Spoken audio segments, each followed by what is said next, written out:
Hello my friends, thank you for tuning back in and for bearing with me as I tried to find the time to fit in shooting these videos for you guys. I know it's been ages and you've all been extremely patient and forgiving, but guess what?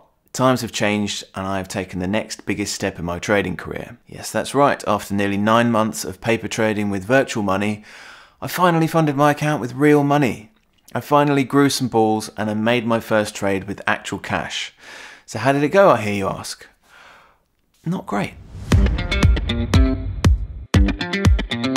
Since February 2021, I have been paper trading with virtual money. I started with trading stocks, but I struggled to get the hang of it, and I found it far too time consuming, what with all the research and looking at earning reports, etc. But then I discovered trading futures, and I found it to be much more straightforward with much less time involved, as there isn't really any research to be done. I just trade the price action at the market open each day. So all in all, I spent about 9 months paper trading.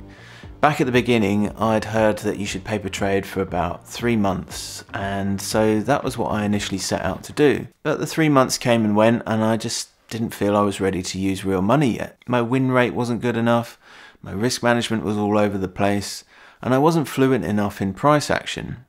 So I didn't rush into using real money just because I'd done my 3 months paper trading, and I didn't get FOMO for thinking everyone else was making a ton of money and I wasn't.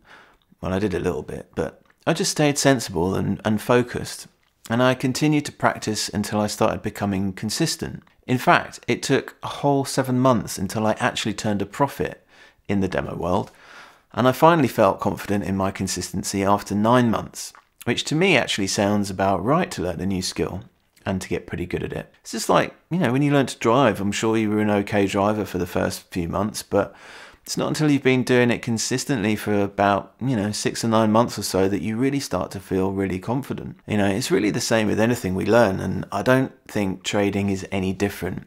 And if you wait until you're really well practiced and confident, then you'll have a much greater chance at making money rather than losing it. Now, after these 9 months of practicing every day, I took a look back through my P&L over the previous few weeks, and it was all pretty much green. And I thought, I think I'm ready to do this. So I'd saved £8,000 to put into my trading account, which is just over $11,000. I set up a full account with my broker. I transferred the money into the account and waited until the next afternoon to put on my first real trade. But what happened next taught me the most valuable lesson of all. So 9 months of rigorous daily practice, £8,000 of my hard-earned money. Here we go with day one, trade one of my real trading career, and I make the biggest loss ever. Now, unfortunately, I didn't screen record this trade, so I can't show it to you, but what happened was this. I entered a long position on the Dow Jones a few minutes into the market open, as it was looking like the price was going to go up.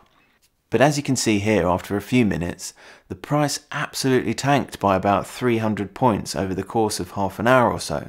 My entry was here, and by the time it got to here, I was over £1,000 in the red. I could not believe it. I felt utterly betrayed by the market. I put so much hard work and dedication in for months and months, and this is how you repay me on my first real trade. But wait. 9 months of practice and I allow myself to lose this much? 9 months of practice and I'm blaming the market for this disaster? Have I really learnt nothing? Everything I said before about cutting a losing trade early, what happened to that? The simplest way to deal with a loss is just to be humble and realise that you timed your entry wrong and that you need to cut the trade sooner rather than later. And the longer you hold on to it, the more you will end up losing, and the more you will get angry and frustrated at the market and the world and everyone in it. So just cut the trade, take the loss, consider it a business expense, and try again tomorrow. I did eventually cut the trade, but I took a loss of £1,200 and I felt sick. Those 9 months of training instantly just felt like a huge waste of time. But then it hit me. Of course, I'm a human being. I am an emotional sack of irrationalities. Of course this was going to happen. I was using real money, my own hard-earned money. Before I was just using pretend Monopoly money, which I wasn't emotionally attached to. I thought I was, but until I started using my own money, I didn't realise how frivolous I'd been with my demo trading account. As soon as I saw that trade going against me, I held on to it because I didn't want to give my money to the market. I thought I could hold and wait for it to reverse because this is my money and I don't want to lose it. But once it hit over the £1,000 mark, I just couldn't take the pain any longer, and so I just closed the trade. And you know what the market did then? Yeah, pretty much reversed immediately and went on a massive rally for days. So what am I taking away from this? Well, two things really: patience and patience. When the market opens and you get those big spikes in the price, something inside my head just tells me that it's going to keep going that way and that I should jump on and ride it up. But what happens every time I do this is I end up buying at the very top and then the price instantly falls. So with a little bit of patience and without fearing that I'm going to miss out on these massive price spikes, I just need to wait a little longer to gain some sort of confirmation that the price is going in a definite direction. And furthermore, instead of buying at the top, I need to switch the way my brain works and do the complete opposite and short at the top. I found that it takes a hell of a lot of time in practice to completely rewire your brain to doing the opposite of what seems logical. But let's have a look at an example. This is a trade on the Dow Jones from a few weeks ago. This is market open at 2:30 p.m. UK time, and as usual we see the price swinging up and down and back and forth, but this is not when we place a trade. We must have patience and wait a couple of minutes to see the true direction in which it's going to go. So we've had a big spike up and a big spike down, and now it's looking like it's run out of momentum and it's moving sideways as opposed to either up or down. We also now have a small red candle, which to me could be an indication that this is now going to drop back down. So I take a short position. Now with the Dow, I aim to take no more than 20 points, which usually equates to 1% of my trading capital when using around 80 to 90% margin. And so I've initiated a take profit order to close the trade when it hits 20 points. And if this theory looks like it's not going to work out, then you can cut the trade before you lose 1% or 20 points.